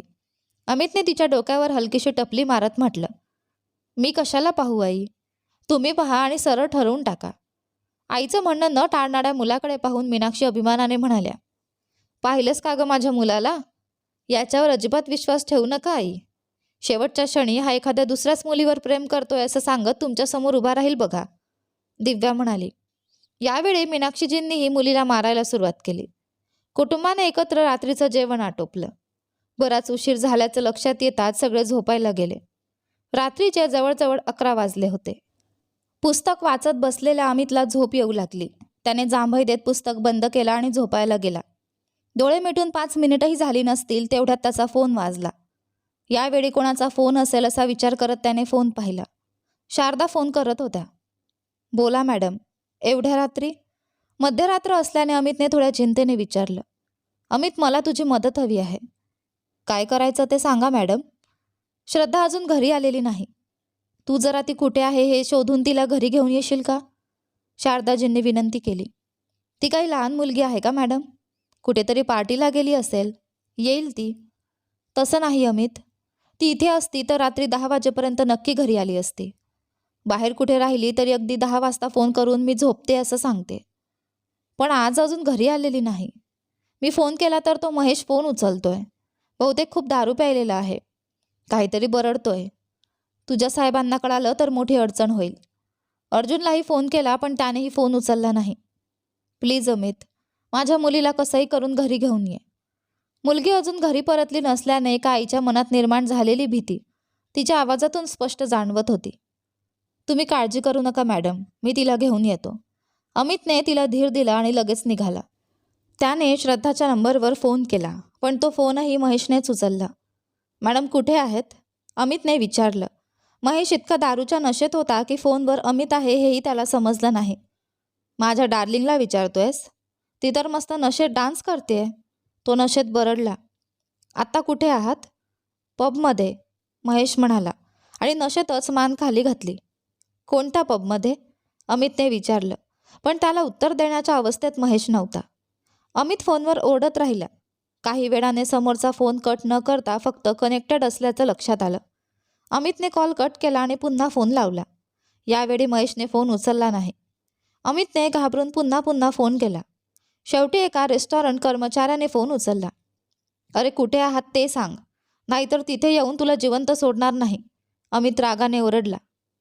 साहेब, तुम्ही ज्यांना फोन करत आहात ते गृहस्थ खूप दारू प्यायलेले आहेत, कर्मचाऱ्याने सांगितलं. अमितने त्याच्याकडून त्या ठिकाणाचा पत्ता घेतला. 15 मिनिटात तो तिथे पोहोचला आणि श्रद्धाला शोधू लागला. दारूच्या नशेत डगमगत चालत आपल्या कपड्यांवर सांडलेली दारू झटकत श्रद्धा उभी होती. तिला त्या अवस्थेत पाहताच अमितचा राग अनावर झाला. तो संतापाने तिच्या जवळ गेला आणि तिच्या गालावर जोरदार चापट मारली. दारुडे, मुलीसारखं वागता येत नाही का तुला? प्यायचंच होतं आणि दारू पिऊन मरायचं होतं तर आधी सांगून तरी यायचं. इथे येऊन तमाशा करण्याची काय गरज होती? तुझ्यासारखी मुलगी जन्माला घातली म्हणून तुझी आई तिथे घाबरून बसली आहे. त्याचा आवाज इतका मोठा होता की संपूर्ण पबमधील लोकांनी वळून त्याच्याकडे पाहिलं. अमितच्या चापटने श्रद्धाचा गाल जळू लागला. तिच्या डाव्या भुवईच्या वर आधीच टाके पडलेले होते, त्यामुळे या मारामुळे तिथे असह्य वेदना उठल्या. दुखावलेली श्रद्धा त्याच्याजवळ येत म्हणाली, आत्ता मला का मारलंस?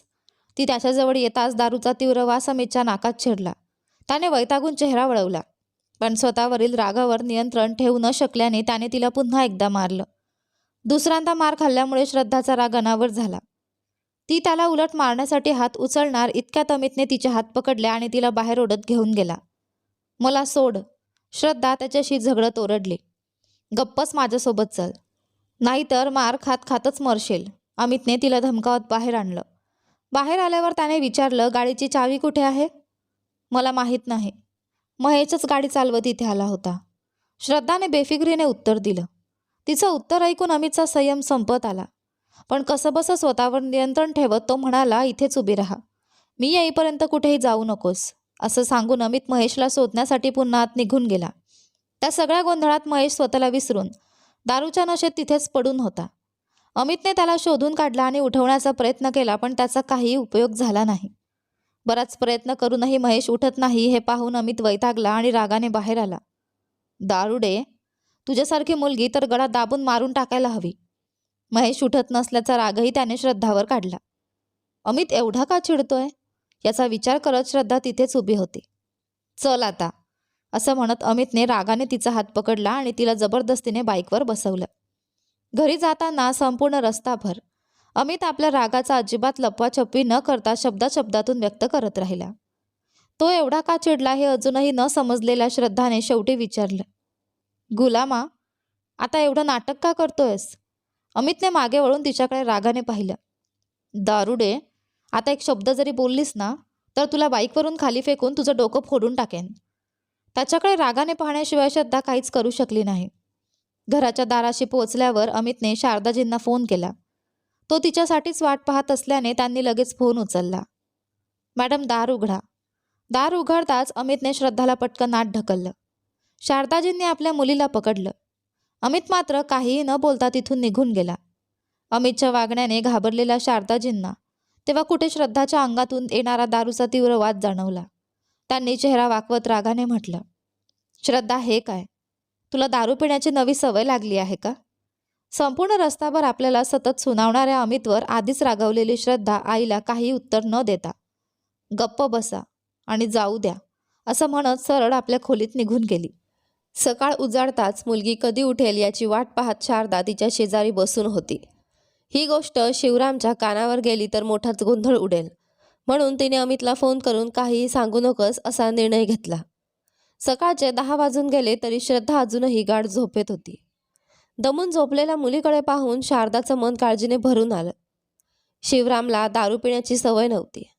अर्जुनही कितीतरी पार्ट्यांना गेला होता, पण आजपर्यंत त्याने दारूला हातही लावला नव्हता. मग फक्त आपल्या मुलीलाच ही सवय कशी लागली या विचाराने तिने एक दीर्घ निश्वास सोडला. तेवढ्यात श्रद्धा जागी झाली. डोक्यावर हात ठेवून बसलेल्या श्रद्धाने काल रात्री घडलेला सगळा प्रसंग आठवण्याचा प्रयत्न केला. तुझ्याकडून मी हे अजिबात अपेक्षित केलं नव्हतं. घरातल्या पुरुषांनाही नसलेली सवय तुला कशी लागली? त्यातही स्वतःवरचं भान हरवेल इतकी? शारदाने रागाने बोलायला सुरुवात केली. कुठली सवय? श्रद्धाने डोळे मिटूनच विचारलं. काल रात्री ज्या अवस्थेत घरी आलीस तीच सवय. शारदाचं उत्तर ऐकून श्रद्धा गोंधळून तिच्याकडे पाहू लागली. असं काय बघतेस? सांग, दारू का प्यायलीस? शारदा संतापाने तिच्यासमोर वळून बसली. काय? श्रद्धा दचकून तिच्याकडे पाहू लागली. फक्त तुझ्या बाबांना ही गोष्ट कळली नाही हे बरं झालं, नाहीतर काय झालं असतं कल्पनाही करता येणार नाही. इतका राग येतोय की 2 चापटा माराव्याशा वाटतायत. तुझी चूक नाही. तुला इतकं बिघडवण्यात आमचाच दोष आहे. तुझ्याजवळ उभं राहावत नव्हतं. इतका दारूचा वास येत होता. त्या मुलाने तुझ्याबद्दल काय विचार केला असेल हे विचार करूनही लाज वाटते. आईवडिलांची अब्रू अशी घालवलीस. शारदा मनातला सगळा राग व्यक्त करत असताना श्रद्धा मोठ्याने म्हणाली. बस आई, मी दारू प्यायले असं कोणी सांगितलं तुला? कोणी सांगायची गरज आहे का? मी स्वतः पाहिलं. माझ्या अंगाला वास आला म्हणजे मी दारू प्यायले असं कसं ठरवलंस? श्रद्धानेही तिच्याकडे रोखून पाहिलं. मग तुला आणायला अमितला का पाठवलं? आतापर्यंत मीही तसंच समजत होते, पण काल रात्रीच मला कळालं की मी माझ्या मुलीला कसं वाढवलंय. पुरे आई, मी दारू प्यायले नव्हते आणि मी दारू पिणारी मुलगीही नाही. काल पार्टीत महेश खूपच नशेत होता.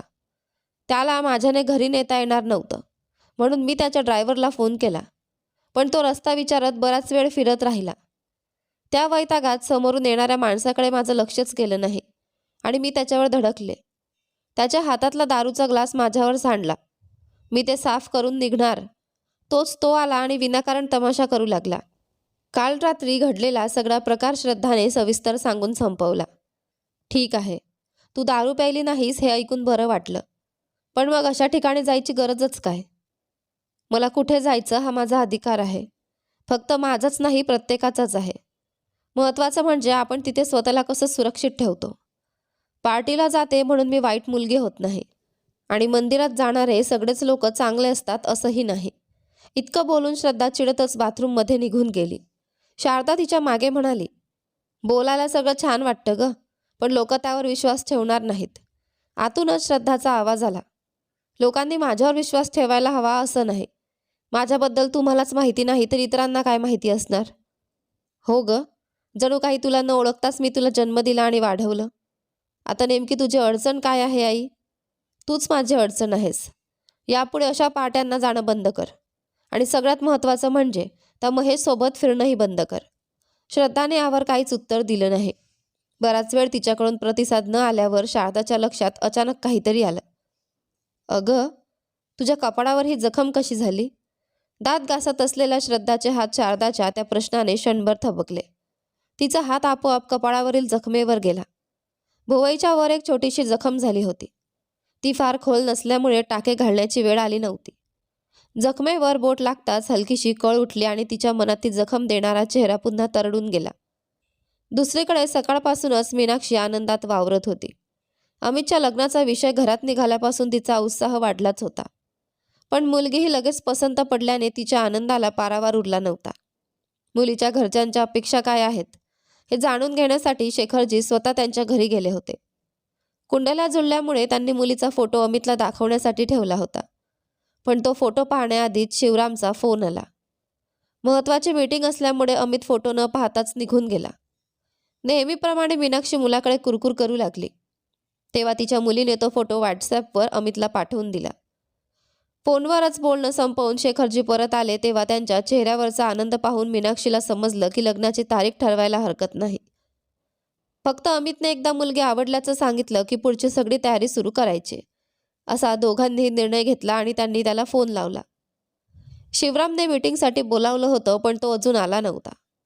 त्यामुळे अमित आपल्या प्रतिस्पर्ध्यासोबत कॉन्फरन्स रूममध्ये बसला होता. श्रद्धाबद्दलचा राग अजूनही मनात असल्यामुळे तो तिच्याकडे न पाहताच बसला होता. अर्जुन मुद्दाम त्याला टोमणे मारत होता, पण अमित शांत बसला. इतक्यात त्याच्या मोबाईलवर आईचा फोटो झळकला. बोला आई. तूच सांग रे अमित. मीनाक्षीने कारणही सांगितलं. आई, मी आधीच सांगितलंय ना, तुम्ही ज्या मुलीला पसंत कराल ती मला मान्य आहे. आईचं मन न दुखावणाऱ्या मुलासारखा तो म्हणाला. अर्जुन श्रद्धाच्या कानात हळूच कुजबुजला. हा काहीही बोलो, पण मला त्याचा अभिनयच वाटतो. श्रद्धा हसत म्हणाली, कारण तू आणि मी त्याच्यासारखे सज्जन नाही ना. अर्जुनने तिच्याकडे रागाने पाहिलं. अरे सोड ना अर्जुन, पण हा तर भारीच आईचा लाडका दिसतोय. त्या दिवशी आईचा फोन आला तेव्हा याच्या चेहऱ्यावरचा आनंद बघितलास ना. याच्याशी लग्न करणारी मुलगीच बिचारी. अजून आईच्या कुशीतून बाहेर पडलेला नाही.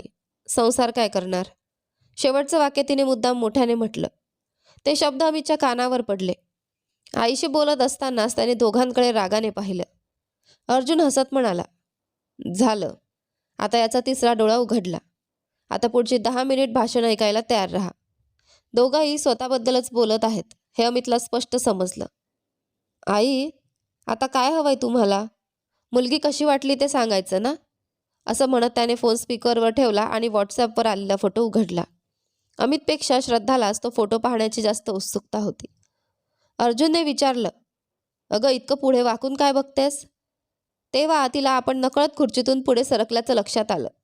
ती सावरत म्हणाली, त्या बिचाऱ्या मुलीची काळजी वाटतेय. पण 2 क्षणही ती शांत बसली नाही. पुन्हा मान पुढे करून फोटो पाहू लागली. फोटोतली मुलगी पाहताच अमितच्या चेहऱ्यावर समाधान उमटलं. आई, तुमची होणारी सून मला खूप आवडली. अगदी सुसंस्कृत, साधी आणि सुंदर दिसते. काही मुलींसारखी उथळ किंवा दिखाऊ वाटत नाही. आजकालच्या काही मुली सकाळ होताच पार्टी आणि दारूच्या मागे असतात, पण हिला पाहून तसं अजिबात वाटत नाही. अमितचं ते बोलणं श्रद्धाच्या मनाला चांगलंच टोचलं. मग पुढची तयारी सुरू करा, असं म्हणत तो आईच्या आनंदी हसण्याचा आवाज ऐकत होता. पण पुढच्या क्षणी श्रद्धाने त्याच्या हातातून मोबाईल हिसकावून घेतला. अमित उठून काही करण्याआधीच तिने त्या मुलीचा फोटो डिलीट करून टाकला. त्याचबरोबर मीनाक्षीचा फोनही कट केला. माझा फोन दे. अमितने रागाने हात पुढे केला. श्रद्धा शांतपणे म्हणाली, हे ऑफिस आहे, टाइमपास करण्याची जागा नाही. मीटिंग सुरू असताना तुला काही भान आहे का? मीटिंग संपल्यावर फोन घे. माझा संयम सुटण्याआधी फोन दे. तेवढ्यात मीनाक्षीचा पुन्हा फोन आला. श्रद्धाने तोही कट केला. अमितचा राग आता उफाळून आला. फोन दे. तो फोन हिसकावण्याचा प्रयत्न करू लागला. अर्जुनही म्हणाला, श्रद्धा दे ना त्याचा फोन. पण ती अजिबात हल्ली नाही. मीटिंग संपल्यावरच मिळेल. माझा फोन ठेवून घेण्याचा तुला काही अधिकार नाही. आई घाबरली असेल. फोन दे. अमित रागाने म्हणाला. पण श्रद्धा हट्टाने उभी राहिली. पुन्हा एकदा मीनाक्षीचा फोन आला. अमितला आणखी चिडवायचं ठरवून श्रद्धाने फोन उचलला आणि म्हणाली, ऑफिसच्या वेळेत सारखे फोन का करता? काही महत्त्वाचं असेल तर तुमचा मुलगा घरी आल्यावर बोला. इतकं बोलून तिने पुन्हा फोन कट केला. श्रद्धाने केलेल्या त्या प्रकाराने अमितचा संताप अनावर झाला. त्याच्या डोळ्यांसमोर अक्षरशः अंधार दाटला आणि त्याने तिच्यावर हात उगारला. ते पाहताच अर्जुन बहिणीला वाचवण्यासाठी पुढे धावला. पण श्रद्धाच्या गालावर बसायला निघालेली थप्पड अर्जुनच्या गालावर जाऊन बसली. रागाच्या भरात अर्जुननेही अमितला एक ठोसा मारला आणि क्षणात दोघांमध्ये हाणामारी सुरू झाली. दोघेही एकमेकांवर तुटून पडले होते. श्रद्धामध्ये उभी राहून त्यांना वेगळं करण्याचा प्रयत्न करत होती. अमित, त्याला सोड, असं म्हणत तिने त्याच्या खांद्याला हात लावला. क्षणात संतापलेल्या अमितने अर्जुनला जोरात ढकलून जमिनीवर पाडलं. पुढच्या क्षणी त्याने श्रद्धाचा गळा पकडला आणि तिच्याकडे सरकू लागला. भीतीने ती मागे सरकत होती. अमितच्या डोळ्यात संतापाचे अश्रू दाटले. जबडा घट्ट आवडला होता. त्याने तिचा गळा पकडून तिला भिंतीवर जोरात आपटलं. धक्क्याने तिचे दोन्ही हात भिंतींवर टेकले. फोन दे. तो दातोट खाऊन गुरगुरला. श्रद्धाला श्वास घेणंही कठीण झालं होतं. त्याच्या रौद्र रूपाने ती एवढी घाबरली की तिच्या तोंडून शब्दही फुटेना. अमितने तिचा गळा पकडून पुढे ओढलं आणि केस धरून तिचं डोकं भिंतीवर आपटणार इतक्यात अर्जुन घाबरून धावत आला. श्रद्धाने डोळे घट्ट मिटले. फक्त 1 इंचाच्या अंतरावर. अमितने स्वतःला थांबवलं. फोन कुठे आहे? भीतीने श्रद्धाच्या चेहऱ्यावर घामाच्या धारा वाहू लागल्या. जीवाच्या आकांताने तिचा हात आपोआप टेबलाकडे गेला. अमितने अर्जुनकडे पाहत आदेश दिला, उचल आणि इकडे आण. अमितचं ते भयानक रूप पाहून अर्जुनलाही धडकी भरली होती. बहिणीचा जीव वाचवण्यासाठी त्याने लगेच फोन आणून अमितच्या हातात दिला. अमितने एका हाताने फोन अनलॉक केला आणि आईला फोन लावला. श्रद्धाचं बोलणं ऐकून घाबरलेली मीनाक्षी लगेच फोन उचलत म्हणाली, अमित, काय झालं रे? काही प्रॉब्लेम झाला का? आईचा आवाज कानावर पडताच अमितने श्रद्धाच्या गळ्यावरचा दाब किंचित कमी केला. काही नाही आई, मालकाच्या मुलीने थोडी मस्करी केली होती. थोडी खोडकर आहे एवढंच. तो अगदी हसतमुखाने बोलत होता.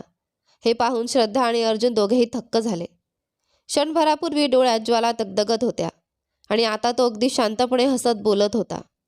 आईची समजूत काढून झाल्यावर त्याने चेहऱ्यावरचं हसू गायब केलं आणि फक्त श्रद्धालाच ऐकू जाईल अशा आवाजात म्हणाला, माझ्या आईची माफी माग.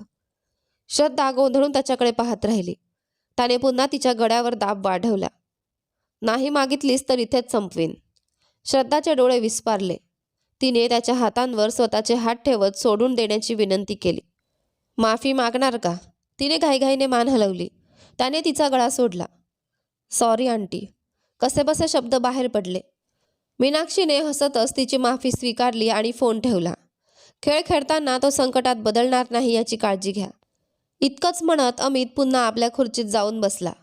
अरे, AC सुरू असूनही इतका घाम कसा येतोय? तो शांतपणे शर्ट नीट करत ACचं तापमान आणखी कमी करू लागला. श्रद्धा आणि अर्जुन मात्र भूत पाहिल्यासारखे त्याच्याकडे पाहत उभे होते.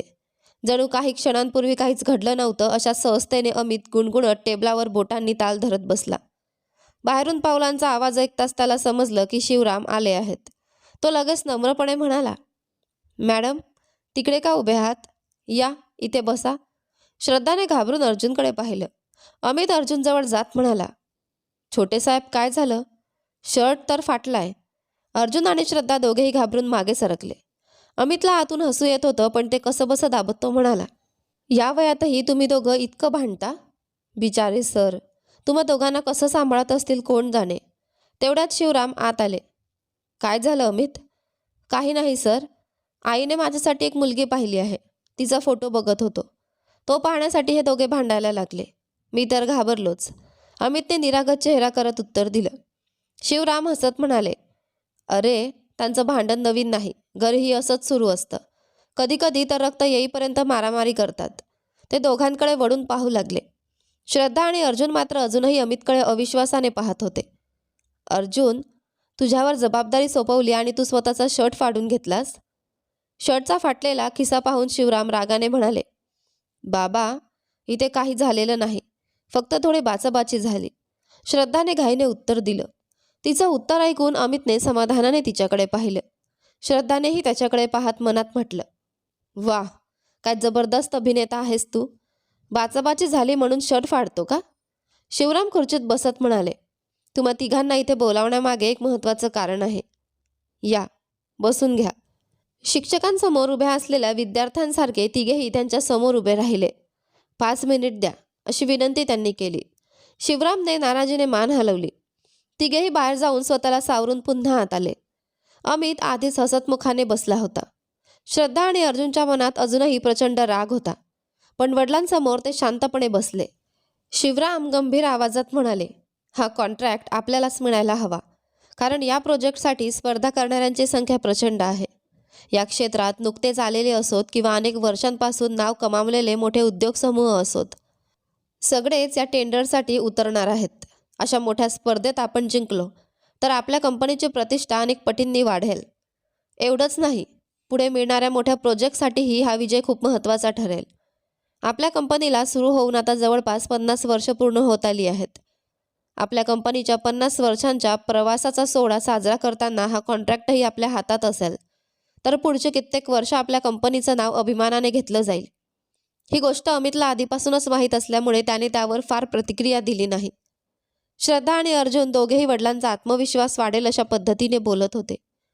शिवराम म्हणाले, अमित, या कॉन्ट्रॅक्टची संपूर्ण जबाबदारी मी तुझ्यावर सोपवतो आणि हा प्रोजेक्ट पूर्ण होईपर्यंत हे दोघंही तुझ्यासोबत काम करतील. हा अनुभव त्यांच्या भविष्यासाठी खूप उपयोगी ठरेल. त्या शब्दांनी श्रद्धा आणि अर्जुनच्या चेहऱ्यावरचे भाव बदलले, पण शिवरामच्या ते लक्षातच आलं नाही. अमितने दोघांकडे पाहत मिश्किल नजरेने स्मित केलं. शिवराम पुढे म्हणाले, पुढे येणारे सगळे प्रोजेक्ट तुम्ही दोघं स्वतः सांभाळू शकाल इतकं शिकून घ्या. मनाविरुद्ध दोघांनीही मान हलवली आणि अमितकडे रागाने पाहिलं. तेवढ्यात अमित म्हणाला, सर, तुम्ही सांगितलेलं सगळं मी अगदी व्यवस्थित पार पाडेन, पण त्या बदल्यात मला तुमच्याकडून एक छोटीशी मदत हवी आहे. शिवराम हसत म्हणाले, काय अमित, एवढी प्रस्तावना देतोयस म्हणजे काहीतरी मोठंच मागणार दिसतोस. अमित शांतपणे म्हणाला, मी आईला एक वचन दिलंय. माझ्या लग्नाची बोलणी सुरू झाल्यापासून पूर्ण वेळ तिच्यासोबत राहीन असं मी तिला सांगितलं आहे, म्हणून मला 1 महिन्याची सुट्टी हवी. हे बोलतानाही त्याची नजर समोर बसलेल्या श्रद्धा आणि अर्जुनवरच रोखलेली होती. दोघेही गोंधळून त्याच्याकडे पाहत राहिले. एकीकडे त्याने महिनाभराचं आव्हान दिलं होतं आणि आता स्वतःच महिनाभराची रजा मागत होता. त्यांच्या मनात प्रश्न निर्माण झाले, पण अमितच्या मनात मात्र वेगळाच डाव शिजत होता. आता खरी खेळी सुरू होणार. तो मनातल्या मनात हसला. शिवराम आनंदाने म्हणाले, तुझ्यासारखा मुलगा ज्याला मिळाला त्या आईचं खरंच भाग्य आहे. आजकाल तुझ्यासारखे मुलगे पाहायलाच मिळत नाहीत. 1 महिना काय, 6 महिने सुट्टी घे. तू परत येईपर्यंत हे दोघं सगळी जबाबदारी सांभाळतील. तुला जेव्हा वाटेल तेव्हा ऑफिसमध्ये ये. हे ऑफिस कायम तुझी वाट पाहत राहील. अमितने शब्दांनी आभार मानले नाहीत, पण त्याच्या हलक्या स्मितातून ते स्पष्ट दिसत होतं. शिवरामने उत्सुकतेने विचारलं, बरं अमित, त्या मुलीचं नाव काय आहे? तो प्रश्न ऐकताच श्रद्धाचं हृदय जोरात धडधडू लागलं. अमित सहजपणे म्हणाला, माहीत नाही सर, त्या आईलाच विचारावं लागेल. आता शिवरामही त्याच्याकडे आश्चर्याने पाहू लागले. काय झालं सर, असं का बघताय? अमितने विचारताच शिवराम फक्त हसले आणि काही नाही अशा अर्थाने मान हलवली. अमित शांत स्वरात म्हणाला, माझ्यासाठी माझं कुटुंबच सर्व काही आहे सर. ते जे काही करतील ते माझ्या भल्यासाठीच करतील यावर माझा पूर्ण विश्वास आहे. माझ्या होणाऱ्या पत्नीने माझ्या कुटुंबाशी जुळवून घ्यावं एवढीच माझी अपेक्षा आहे. तिच्याकडून मला दुसरं काहीही नको. माझं संपूर्ण कुटुंब तिला आधार देईल. बदल्यात तिनेही त्यांना मनापासून स्वीकारावं. त्यांना कधीही दूर लोटू नये. एवढंच झालं तर आमच्या घरच्या त्या स्वर्गातील आयुष्यभर मानाचं स्थान असेल. अमितचा प्रत्येक शब्द श्रद्धा अगदी एकटक ऐकत होती. शिवराम समाधानाने म्हणाले, नक्कीच तुला हवी तशीच मुलगी मिळेल अमित. अमित फक्त हसला आणि लगेच कॉन्ट्रॅक्टच्या चर्चेकडे वळला. चर्चेनंतर पहिल्या टप्प्यात कॉन्ट्रॅक्टसाठी बाहेरगावी जावं लागणार असल्याने शिवराम स्वतः जाणार असा निर्णय झाला. तोपर्यंत श्रद्धा आणि अर्जुन यांनी अमितसोबत ऑफिसमधलं काम पाहायचं होतं. अर्जुनने आधीचे सगळे मनातले राग विसरून अमितसोबत कॉन्ट्रॅक्टबद्दल चर्चा सुरू केली. पण श्रद्धाच्या मनात मात्र वेगळंच गणित सुरू होतं. अचानक ती म्हणाली, बाबा तुम्ही एकटे जाऊ नका, अर्जुनलाही तुमच्यासोबत घेऊन जा. इथे तिघं मिळून काम करण्यापेक्षा 2 ठिकाणी विभागून काम केलं तर जास्त सोपं जाईल. शिवाय मी जे शिकलंय ते अर्जुनला शिकवू शकेन आणि तोही त्याला येणारं काम मला शिकवेल. कामाच्या दृष्टीने तिचं म्हणणं योग्य वाटल्यामुळे शिवराम आनंदाने म्हणाले, वा, माझी मुलगी तर खरी व्यावसायिक झाली आहे. मुलीच्या विचारांचा त्यांना मनापासून अभिमान वाटला. श्रद्धाने सुचवल्याप्रमाणे पुढचे काही दिवस नियोजन करण्याचं त्यांनी ठरवलं. पण तिच्या या नियोजनामुळे पुढे किती मोठी परीक्षा उभी राहणार आहे याची मात्र त्यांनी अजिबात कल्पना केली नव्हती. यानंतर या कथेत पुढे काय होईल ते पहा आपल्या या कथेच्या पुढच्या भागामध्ये. पण तोपर्यंत तुम्हाला या कथेचा हा दुसरा भाग कसा वाटला मला कमेंट करून नक्की सांगा. सोबत व्हिडिओला लाईक करा, शेअर करा, हाईप करा. चॅनलवर नवीन असाल तर सबस्क्राईब करा आणि हो, नोटिफिकेशन बेल नक्की दाबा जेणेकरून येणाऱ्या पुढील व्हिडिओची अपडेट तुम्हाला सगळ्यात आधी मिळेल. धन्यवाद.